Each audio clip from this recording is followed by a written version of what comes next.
for me, Black feminisms and Black feminists, what they offered is meaning, right? They provided me with a language to both understand and explain my experiences. Black feminism means that I am not alone, right? And there are women who share similar experiences who are standing next to me.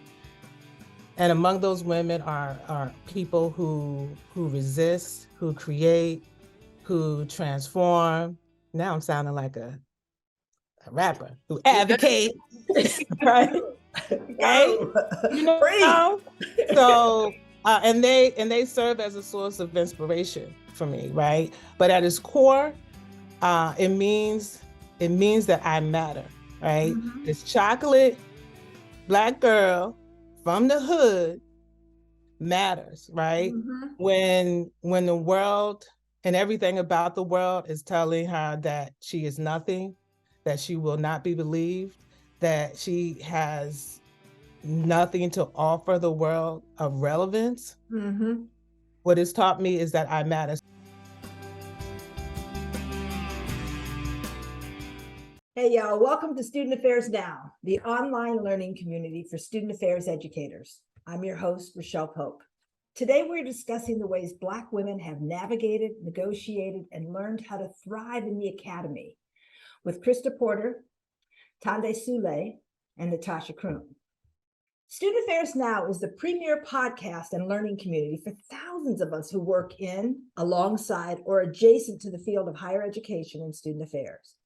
We release new episodes every week on Wednesdays, and you can find us at studentaffairsnow.com, on YouTube, or anywhere that you listen to podcasts.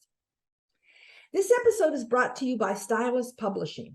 Visit styluspub.com and use the promo code SANOW for 30% off and free shipping. This episode is also sponsored by Leadershape. Go to leadershape.org to learn how they can work with you to create a just and caring and thriving campus. Stay tuned to the end of this podcast for more information about each of these sponsors. As I mentioned, I'm Rochelle Pope. My pronouns are she, her, hers, and I'm broadcasting from Williamsville, New York, near the campus of the University at Buffalo, where I serve as the Senior Associate Dean for Faculty and Student Affairs and the Unit Diversity Officer for the Graduate School of Education. I'm also a professor in the Higher Education and Student Affairs programs. The University at Buffalo is situated on the unceded ancestral homeland of the Haudenosaunee people. So about today. Despite their overwhelming success in higher education, Black women continue to be devalued, discriminated against, and harmed by the colleges and universities where they work or attend school. Their unique standpoints, epistemologies, and praxis have always challenged the standard white hegemony of higher education. And yet, in higher education, we have had few texts that highlights, explains, and uplifts the unique intersectional perspectives of Black women as scholars, activists, and teachers. I'm joined today by Drs. Krista Porter, Tande Sule, and Natasha Kroon, the editors of the flyest book out right now, Black Feminist Epistemology, Research and Practice, Narratives in and Through the Academy. I am so excited to have this important conversation. So I want to thank you for joining me today for this episode of Student Affairs Now, and welcome to the podcast. Welcome, welcome, welcome. Can you begin by telling us a bit about you, your current role on campus, and a bit about your pathway in higher education? Krista, I'm going to ask you to start us off. Absolutely. Thank you so much for having us. So my name is Dr. Krista J. Porter. My pronouns are she, her. I serve as Associate Dean of our graduate college and Associate Professor in Higher Ed Administration at Kent State University. The traditional people this land in Northeast Ohio belongs to include the nations of the Delaware, Miami, Mingo, Ottawa, Shawnee, Wyandot, and Cayuga. I pay respect to the traditions, ancestors, and to the contemporary cultural and spiritual practices of Indigenous peoples. I also acknowledge the United States and the many higher ed institutions were built at the often fatal expense of my ancestors who were forcefully enslaved Black people. So about me and my various roles, I honor those who came before me by continually uplifting and making space for those coming after. I specifically came to this work as a McNair Scholar, shout out to McNair Scholars in the house, salient of my intersectional identities as a Black woman student leader. I couldn't always name what I was experiencing as a first-gen student in predominantly white spaces, but I came to fall in love with research and this thing called sort of scholarship in grad school. Similar to many in student affairs, I aspired to be this VP of student affairs or dean of students, right? But then I realized that I could also do some work in the classroom and through the intellectual platform. So I began to understand the power, air quotes, when it came to sort of counter narrating this discourse upon which our field of student affairs so heavily rely, right? So specifically in terms of socialization of faculty, staff, and students, student success, and theory to practice. So I joined the professoriate 10 years ago and recently accepted my role in the other side of the house, if you will, as an academic administrator. So I became one of the voices that I needed as a student. Yeah. Wow, thank you. Tandy, are you gonna go next? Yes, I'll go next. Hello, everyone. My name is Tandi Soule. My pronouns are she, her. I currently reside in the contemporary and ancestral lands of Anishinaabe. I work at Oakland University. I serve as an associate professor as well as a program coordinator. Okay, this journey to higher ed. Until very recently, I was the first and only member of my immediate family who graduated from college, right? And so that led me to think about how higher education can be more accessible to Black folks and to poor people, because I was both, right? Still, to a certain extent, yeah, right? And so my research, my scholarship focuses on how people belong, particularly marginalized people, belong in higher education spaces, and with a specific interest in looking at how people resist and transform in those spaces. So that's what my work is about. A little bit more about me, I am a poet. Trying to get back to that. I'm also a world traveler and dance and music. I'll give you a little move. Dance and music, hey, enthusiast. So that's a little bit about me in a nutshell. Thank you. So hello, my name is Dr. Natasha Kroom, and my personal gender pronouns are she and her. I am currently occupying ancestral and traditional homelands of the Cherokee, where those lands were seized and eventually would become Clemson University as a result of being built by enslaved peoples and convict laborers. And, you know, sometimes I hear a lot of these land acknowledgements and it frustrates me because it usually stops there. So when I give these, I like to actually, in order to hold myself accountable to the people, say that, you know, given this history and these acknowledgements, my commitments to Indigenous communities here in my current role at Clemson center around access to graduate education for Indigenous communities.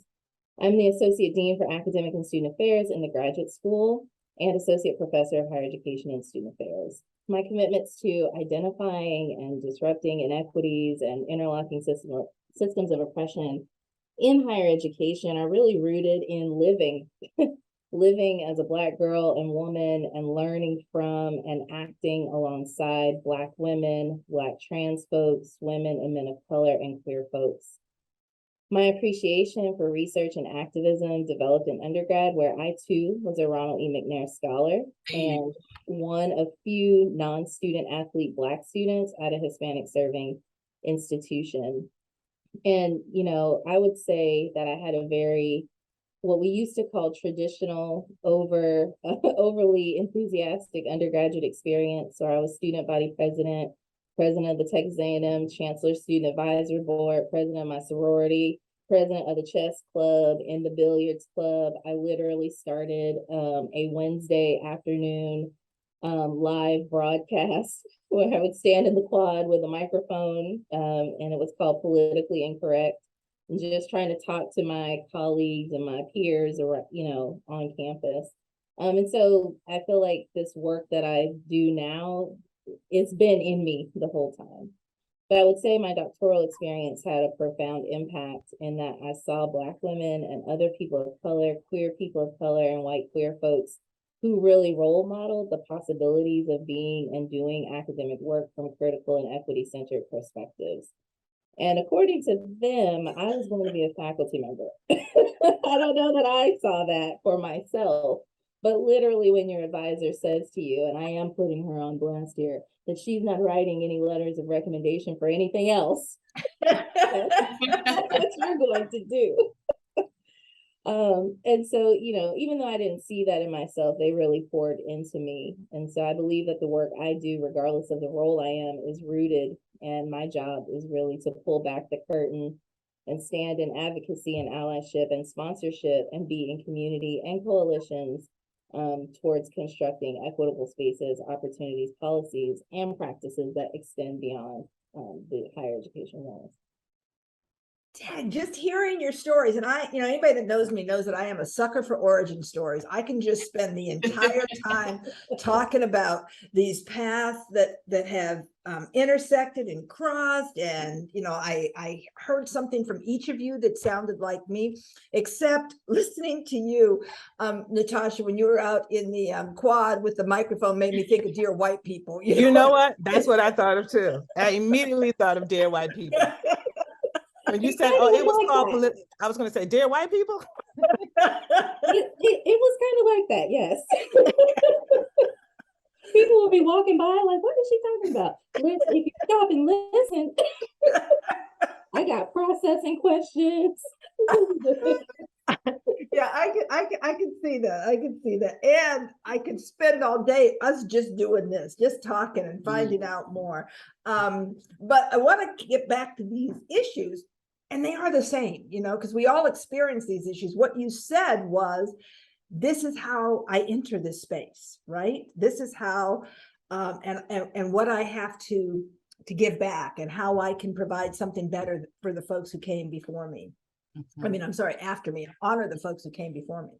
So, but let's just back up for just a second. I want to talk about your book for a second, because it really does encapsulate these issues that you've already raised just in your introduction.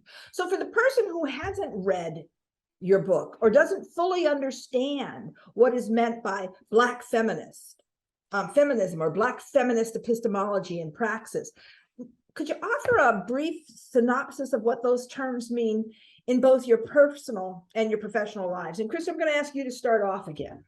Sure.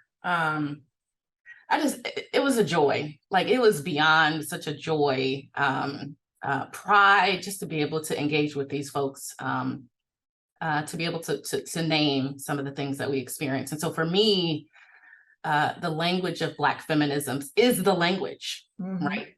The concept of Black feminisms is the language to which I have come to sort of unlearn myself, learn and unlearn myself, my onto epistemologies, methodologies, these words that we throw around, but it's really how we do what we do and engage the way we engage, right? Mm-hmm. And so for me, it's less about what I do, but my praxis is about how, right? So how I engage and approach life's journeys, right? As a cisgender, heterosexual Black woman who is educated, right?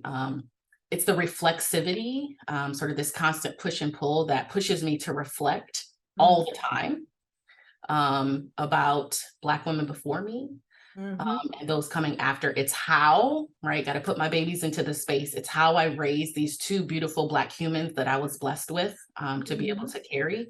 How I recognize place and space in the academy. How I persist white supremacist and sort of patriarchal conditions that are often normalized. All of us, I'm sure, can share stories of what that has been like for us in our journeys.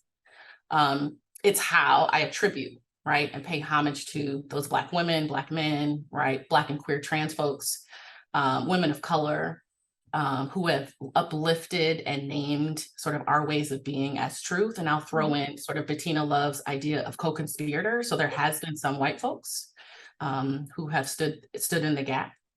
And so it's sort of the how, right? How I do all of these things. That's what feminisms and praxis and ontologies and all of that means.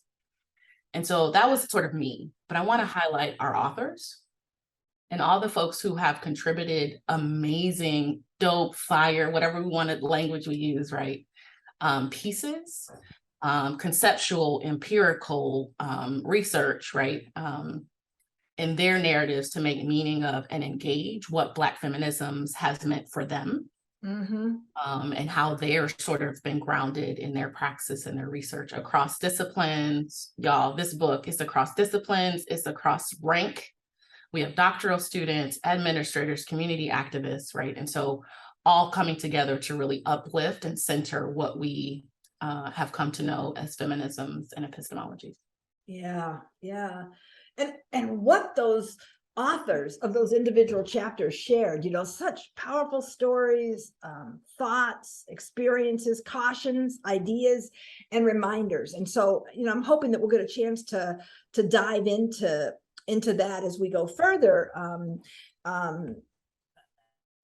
as we talk about those folks in the present too. But I want to ask you, and you all alluded to this just a little bit in your introductions and just what you said, Krista, how do the Black feminist, academic and non-academic folks who came before you influence your work, your life, and this work that you're offering to us now?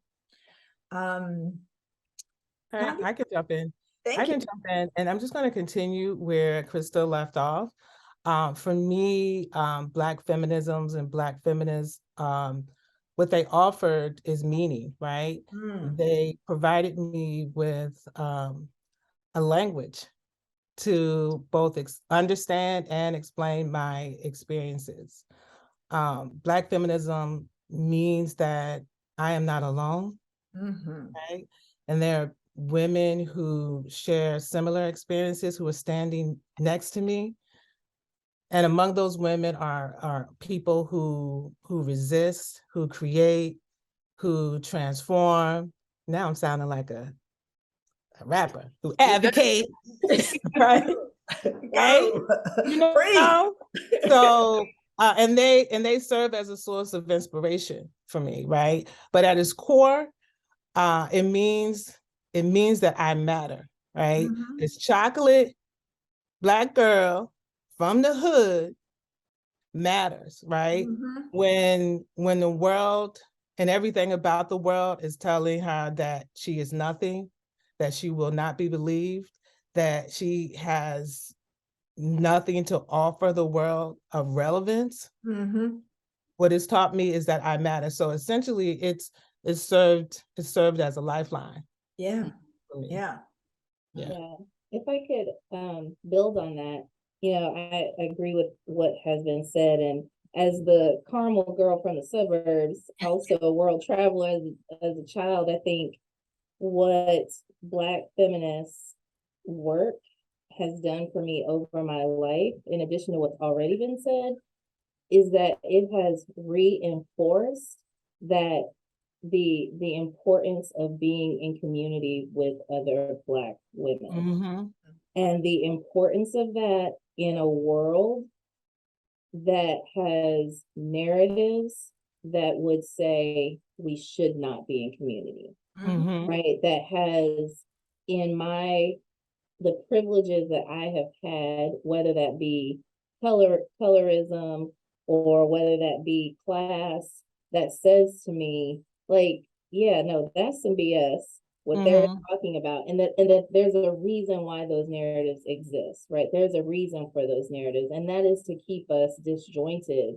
as Black women, right? Because in some respects, I think the world truly understands that we are in fact powerful, and that when we choose to speak and we choose to act, as Black feminists have said, something is going to happen.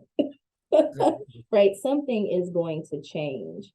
And so, the people that have really been influential, that I think do the work of Black feminism, and I think they would characterize themselves in many ways But, I really always start with the work of Audre Lorde and, of course, the Patricia Hill Collins and Kimberly Crenshaw, Angela Davis, Bell Hooks, Nikki Giovanni. My mom, right? My mom was the first Black feminist that I knew without knowing. Mm-hmm. I remember, because many of these people, I didn't have the privilege of even engaging with their work until graduate school, Right. and really in my doctoral program. And I remember one day coming home and trying to explain the concept to my mom. And she looked at me and she said, "Oh, you just figured that out?" And I said, "All right." You weren't listening to me. I've been telling you this. Right. Yeah, right. And so in that moment, realizing like there was a lot of things that I understood that I was learning, from my home, which was being led by a single Black woman, and my home being filled with Black women and my aunts. Mm-hmm. But I didn't have that language. I think like Krista and Tondi, I didn't have that language or that, and it's not even just language, but that deeper analysis and understanding to connect what I was learning and had been learning my whole life in all the spaces I existed in, right, to this like larger thing. And I think the work of all of these artists and activists and scholars really helped to firm up in me what the fight is. Mm-hmm. Right, whether it was, I read a lot of Elaine Brown's work as the first woman leader of the Black Panther Party, and like what it means to step into that, right? As we're in 2022, and many of us are still the first Black woman leader stepping into spaces, and what that means for how we operate. And of course, in her situation, if you read what she's writing, she's talking about how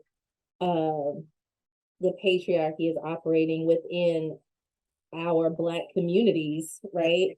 And being a Black woman leader in that space, in addition to white supremacy, and really talking about that intersection of what that looked like.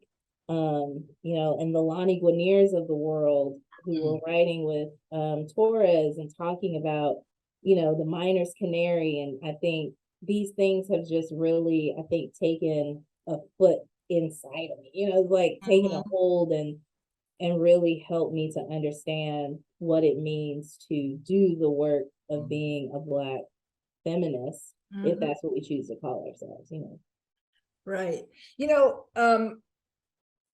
I can't begin to tell you how good this makes my heart feel, because especially throughout this book, throughout this conversation so far, that it doesn't start today. Right? That the folks that you are pulling up and calling forth to us, from the past, that I worry, that there are so many. I'm in a different age group as all of you. I try to pretend I'm not. But when I realize that people don't know some of these names still, and aren't still coming to them, and that they want to start with the now and erase the past, and the fact that you honor that and bring that forward. I mean, Audre Lorde, my daughter's name is Justice Audrey. She was named after Audre Lorde. And Justice Audrey. Yeah. And my son's name is Mandela Peace. So these folks were coming with us, right? And so just hearing you and reading this in the book, how it comes out that this is not a today conversation. This is a continuation of a conversation that's been coming, and we're adding our new things to it with each generation. So but it's like the past lives in the present. Absolutely. Right? And informs the future. Absolutely. Right? Yeah. And at such a time when only the present seems to matter. Right? And so that, so it made me think about, why was this book needed at this time? What does Black feminist epistemology and praxis offer us at such a critical and challenging time in the world, in the US, and in higher education? Well, higher education doesn't exist in a vacuum. This country is at a crossroads. Mm-hmm. We're still living in a pandemic, right? We experienced one of the largest anti-racist movements, if not the largest in this country. We're experiencing, we're at the height of political polarization. Voting rights are being challenged. Women's bodies rights are being challenged. Race conscious admissions being challenged. Inclusive education, anti-racist education is being challenged. We're at the height of like gun violence and mass shootings. There's an epidemic of Black women being abused and unalived, right? So that means that the people who are the most vulnerable, who are already vulnerable, are experiencing even more trauma. Right? So I think that our book offers hope, right? I think it offers hope because it centers on Black women, right? And Black women are particularly vulnerable.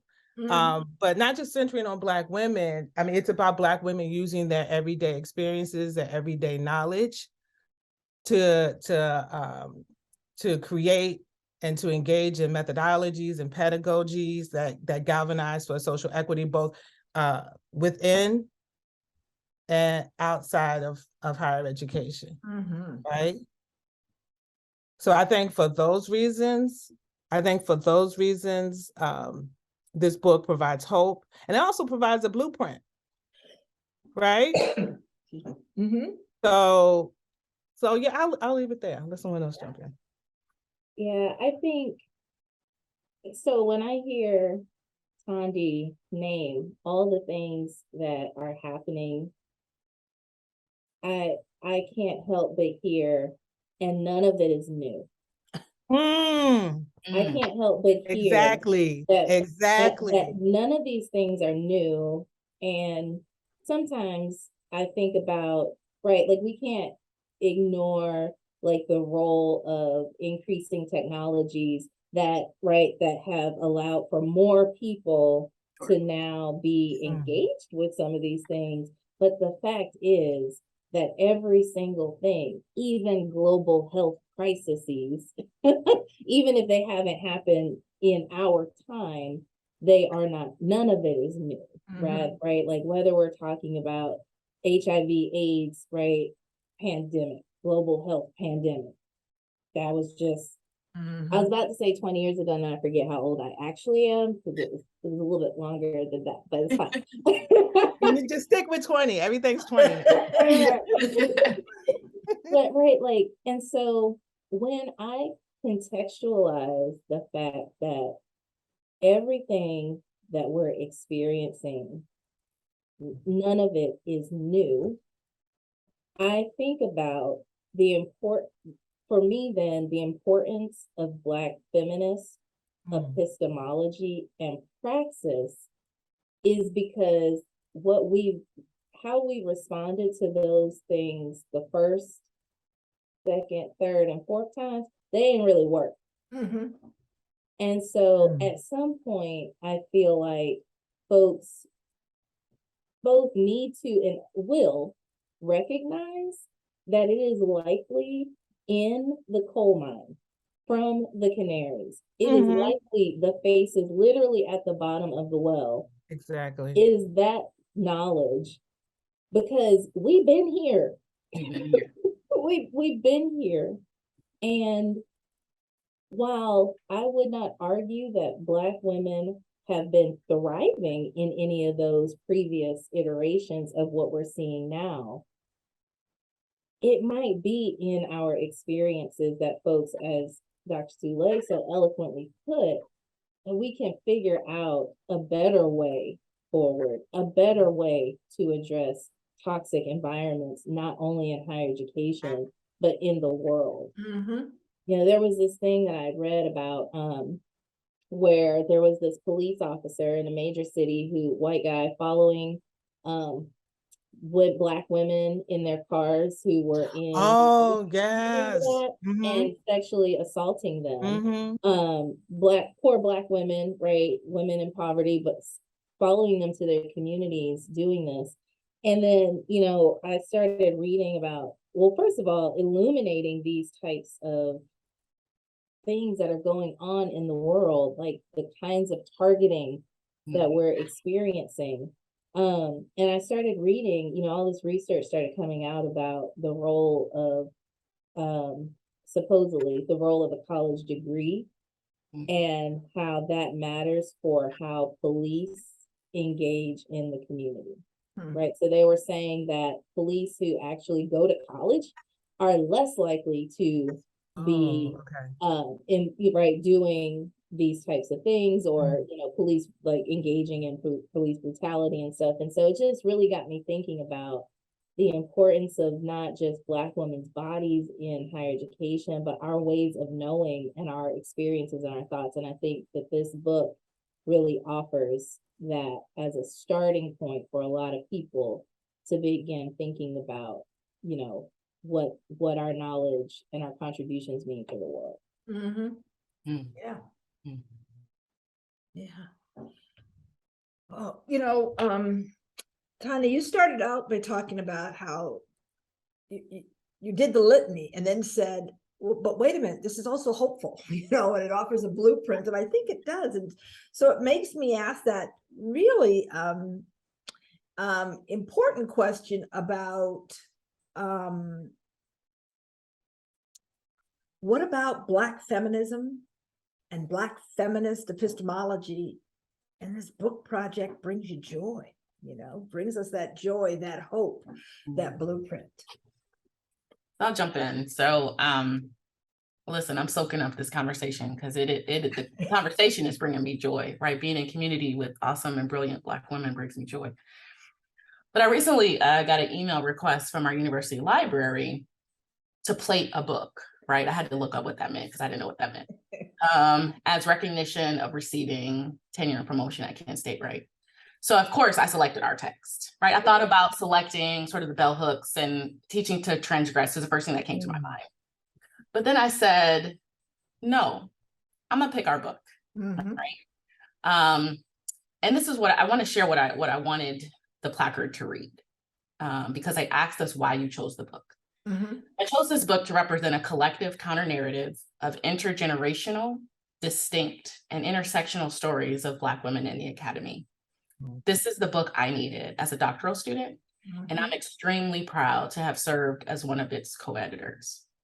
Right, and so engaging Black feminisms as praxis means for me to center, right? This book centers, it is the topic, it is the core, right? It is grounded in every single piece, the foreword, the chapter, the conclude, like every single part. To centers our ways of knowing and being, period, right? Not in comparison to, not to conflate with, not to overlay other people's knowledges as our own, not to throw some theory on top of Black women participants and say it's critical, right? But I love how our legacy of who we are as Black women is deeply embedded within how we have unapologetically shown up for, with, alongside, by, right, each other. And so our legacy brings me joy. It's not always easy, right? Dr. Kroom talked about the canaries in the coal mine. It's not always easy, but it's always worth it for me. And so we are worth it, right? And this book centers who we are and the unique ways we have traversed the academy. That in itself, all of that, it brings me so much joy. Y'all got me having goosebumps just talking about. This is the type of joy, it's that deeply embeddedness that no matter what we go through, we got each other. We go continue to show up and be and do in ways that matter to us. Yep. Cool. Anybody else want to take a stab at that? Tandy? I'm sorry. Okay, I'll say this. I think that anytime we have Black women, so I'm raising my okay.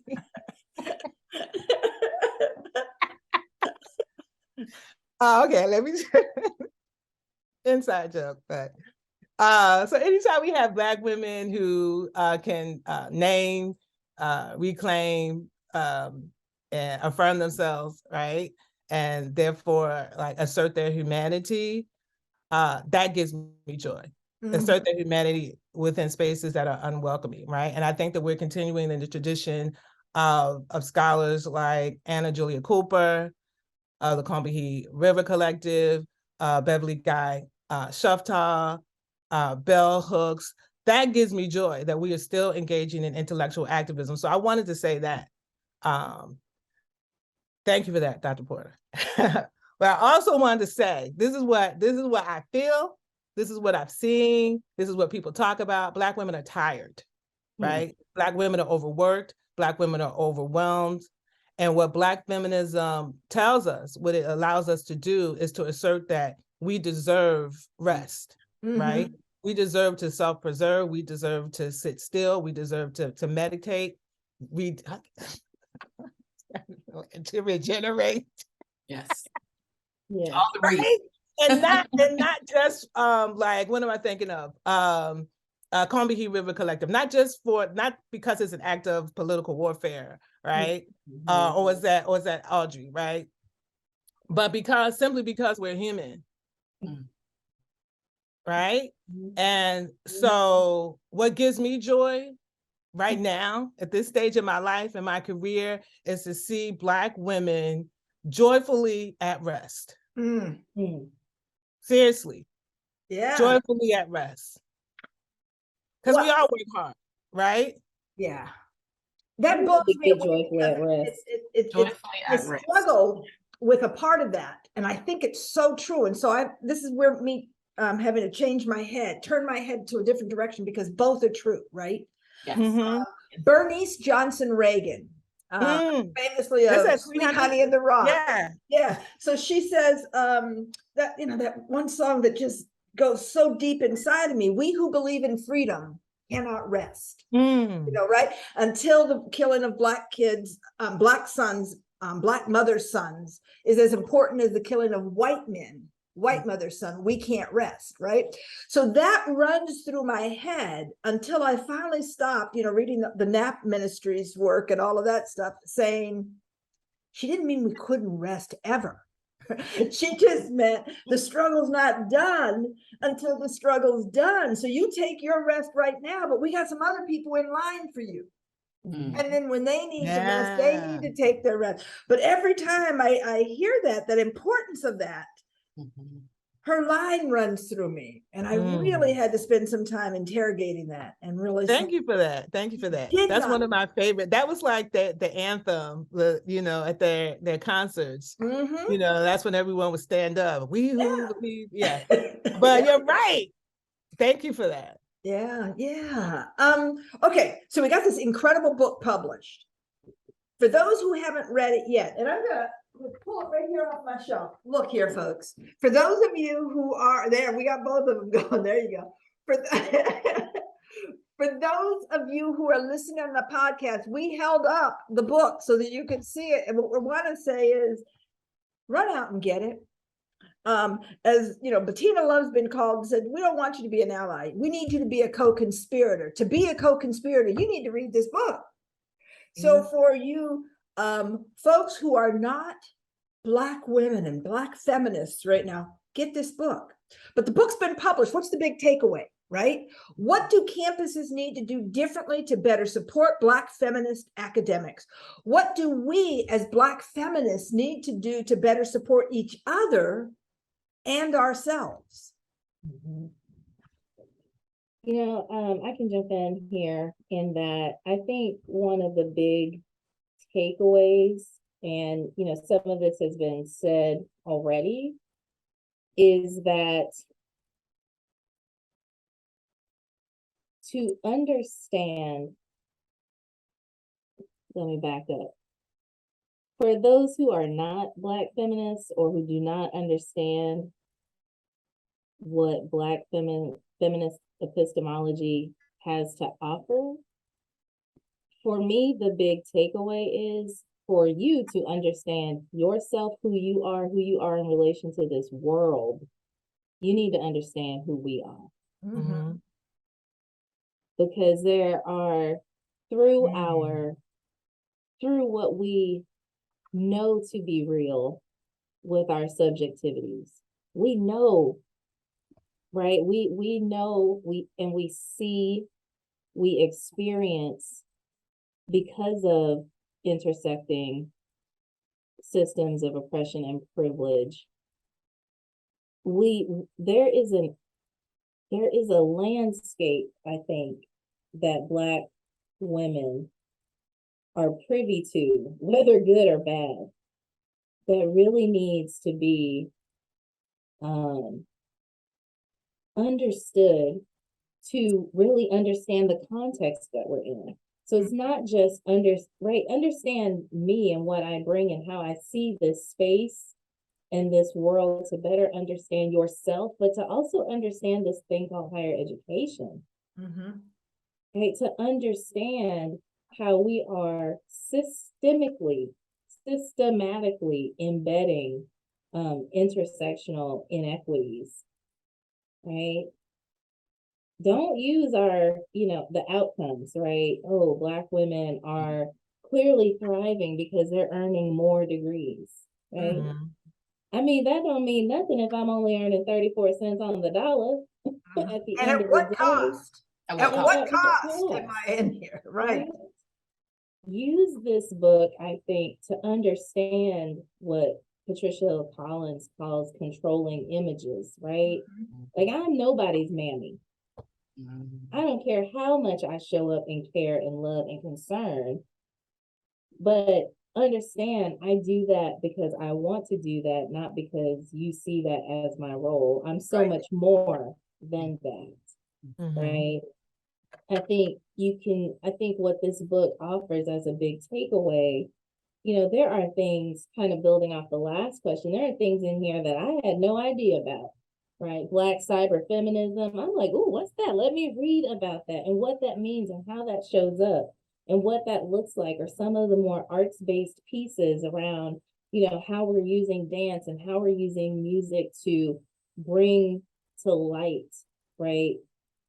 Not only the experiences, but outcomes, the more fuller pedagogical approaches. So I think through reading this, some of the big takeaways, again, are different ways to do some of the things that we really are wed to, that we probably should stop being wed to, right? Like, more opportunities to expand our pedagogies and our praxis overall, I think are what some of the big takeaways are. Sure. I think just to add to that, thank you, Dr. Kroom, to add to that, for specifically Black women who are reading the text, learn how to own who you are, right? So we've talked about whether you're the loudest in the room, whether you're the quietest in the room, whether you want to rest, whether you're in the mode of sort of pushing and resisting and combating and disrupting, whatever that role is, own that, right? But then be in community with other people who can help mentor, right? And pour into who you are. If anything I've learned in this journey, in particular, after working with this book, it's we all come to these spaces very differently, and all of that is okay, right? But for many of us, we're one of few, we're the first. And so we have to be able to tap into other folks who can continue to pour into us. Yeah.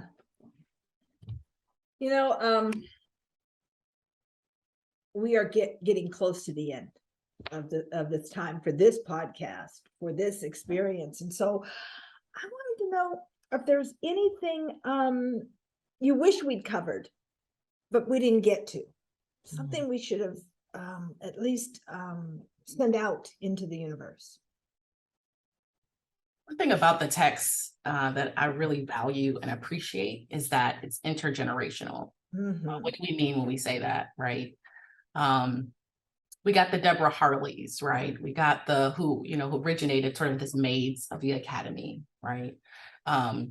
We got, Auntie Sis Venus, right? Evans Winters, who is offering introductory remarks and really highlighted how we say her name. Mm-hmm. Right. We already sort of mentioned Bettina Love, sis, auntie, right? But also Adrienne Wayne, right? Stephanie Evans, folks who said, you know what, I'm gonna endorse this book and I'm gonna put my name on it and I'm gonna share some thoughts. But just all kind of folks who, from doctoral students to faculty to non-tenure track and tenure track to academic administrators, like folks who just poured into their pieces. And this book would not have come into existence with all folks sort of sharing who they are and what they bring. And so we as co-editors just share our sincerest appreciation for folks. Yeah, that's great. Look, thank you so much for this conversation. There's still so much to ask, so much more to discuss, so much more to learn, but we're getting close to being out of time. So I would love for us to find a way to continue this conversation and to do that soon. I want to take a little bit of time to thank our sponsors, Stylus Publication and Leadership. Now, Stylus, as we said earlier, is proud to be a sponsor of the Student Affairs Now podcast. Browse their student affairs, their diversity, and their professional development titles at styluspub.com. Use the promo code SA Now for 30% off all books plus free shipping. You can also find Stylus on Facebook, YouTube, Instagram, LinkedIn, and Twitter.